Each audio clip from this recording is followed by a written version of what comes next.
Good morning class. Good morning sir. Okay, आज आपण इंग्रजीमध्ये काही महत्त्वाची प्रिपोजिशन्स आहेत जी आपण नियमित वापरत असतो ती आज आपण शिकणार आहोत. तर कोणकोणती प्रिपोजिशन आपण वापरत असतो? On, in, near, under, behind, in front of, about, below, between. याचे अर्थ तुम्हाला माहित आहेत ना? हो.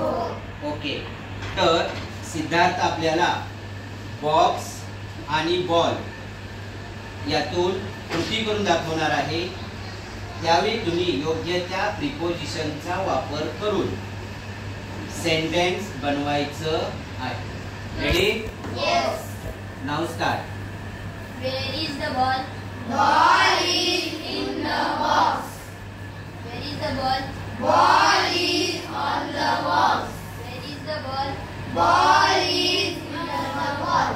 Where is the ball? Ball is behind the box. Where is the ball?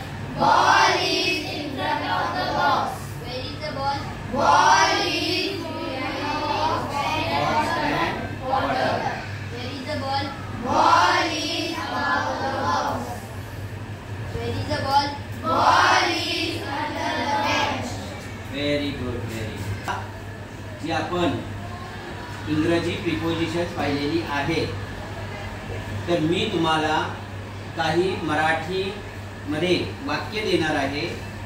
तुम्ही इंग्रजी योग्य प्रिपोजिशनचा वापर करून इंग्रजीमध्ये वाक्य बनवायचं आहे. रेडी? Yes. वाक्य काय पहा. फळा भिंतीवर आहे. Ball is on the wall. पुस्तके शाळेच्या दप्तरात आहे. Books are in the school bag. Very good.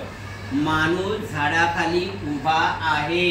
Man is standing under the tree. Very good. Deepika खिडकीजवळ बसली आहे. Deepika is sitting near the window. शाळेमागे चर्च आहे. Church is behind the school. Okay. शाळेसमोर मैदान आहे. Ground is in front of the school. निशा संगीता आणि शुभदाच्या मध्ये बसली आहे.